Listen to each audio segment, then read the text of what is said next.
Vrushali and this is Bharat. Friends, आजच्या व्लॉगमध्ये मी explore करणार आहे आमची तिरुपती बालाजीची ट्रिप. जेव्हा आम्ही आलेलो आहोत तिरुपती बालाजीच्या दर्शनाला, आत्ता आम्ही तिथेच आहोत. आम्ही तिरुपतीमध्ये आत्ता स्टे करतो आहोत. ही आमची रूम आहे आणि आम्ही बालाजीचं दर्शन घेणार आहोत आणि इथे अजून काही वेगवेगळे टेम्पल्स आहेत. जितकं पॉसिबल होईल तेवढे आम्ही इथे दर्शन घेणार आहोत. पण व्हिडिओ शूटिंग इथे इतकं इझी नाही आहे, तर मी ते सगळं करू शकणार नाही. पण जेवढं काही पॉसिबल होईल तेवढी इन्फॉर्मेशन, माहिती मी या व्हिडिओच्या थ्रू तुमच्यापर्यंत पोचवेन, हे नक्की आहे. तर व्हिडिओ एंडपर्यंत नक्की बघा. आवडला तर लाईक करा, चॅनलला सबस्क्राईब करा. पुणे ते तिरुपती हा 1100 किलोमीटरचा प्रवास आम्ही ट्रेनने केला आणि त्यासाठी आम्हाला 18 ते 19 तासांचा वेळ लागला.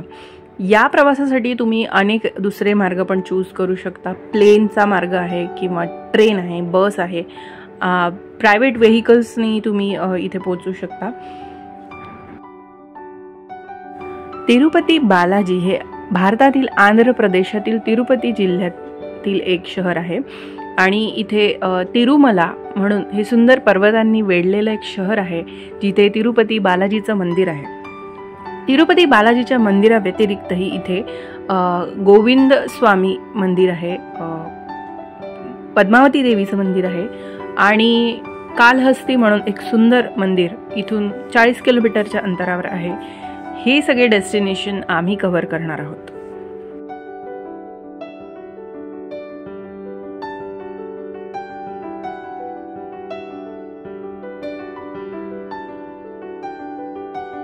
ओहो, वरदनी लुंगी आणि कुर्ता घातलाय. छान छान दिसतोय.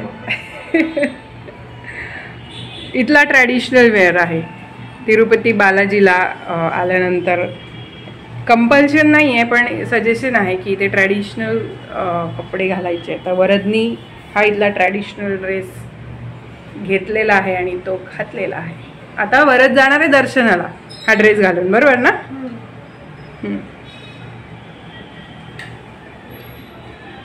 वा, मस्त.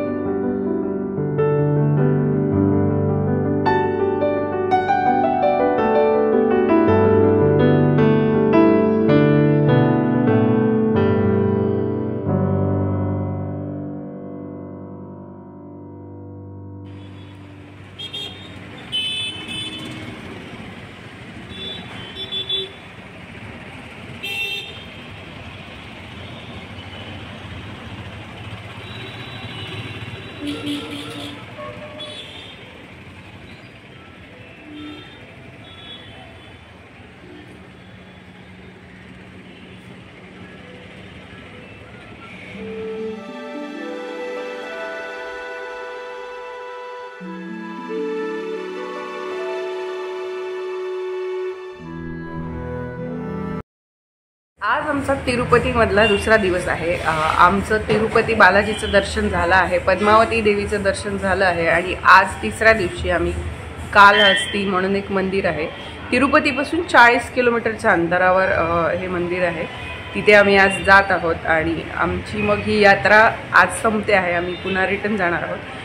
थोडक्यात माहिती सांगायची तर तिरुपतीच्या दर्शनासाठी येण्याआधी भाविकांनी इथे टोकन मिळतं, पास मिळतो दर्शनासाठी. तो काढला तर खूप प्रेफरेबल आहे, कारण इथे इतकी गर्दी असते. तर तुम्हाला जर दर्शन थोडं सोपं व्हावं असं वाटत असेल तर तो पास असेल तर तुम्हाला लवकर एंट्री मिळते आतमध्ये. त्या पासनुसार तुम्हाला सोडलं जातं रांगेमधून, क्यूमधून.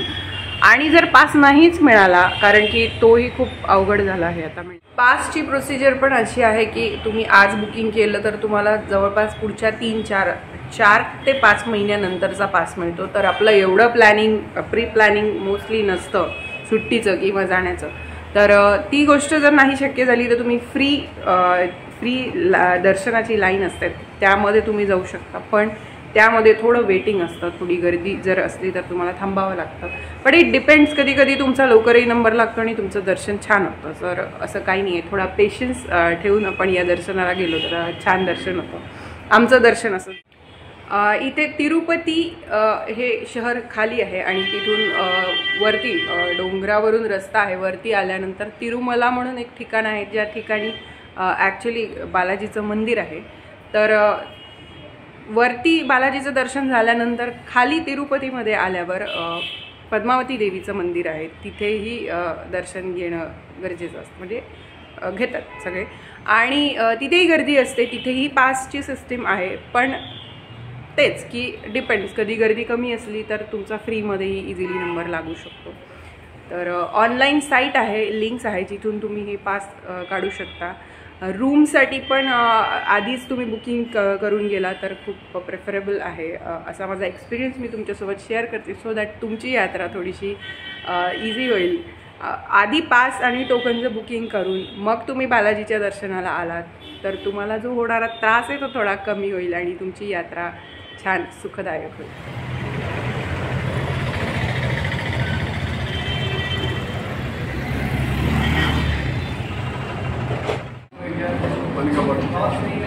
पानी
सो फ्रेंड्स, या व्हिडिओमध्ये मी तिरुपती बालाजीची बरीचशी इन्फॉर्मेशन तुमच्यासोबत शेअर केली आहे. आय होप माझा व्हिडिओ बघून तुम्हाला माहिती मिळाली असेल. तुमची तिरुपतीची यात्रा माझ्या व्हिडिओ थ्रू थोडीशी सोपी होईल असा मी प्रयत्न केला आहे. जर व्हिडिओ आवडला असेल तर तुम्ही ज्यांना गरज आहे त्यांच्यापर्यंत पोचवा आणि सेव्ह करून ठेवा तुमच्या कलेक्शनसाठी. Thanks for watching. See you in the next video. Till then, bye bye. Bye bye.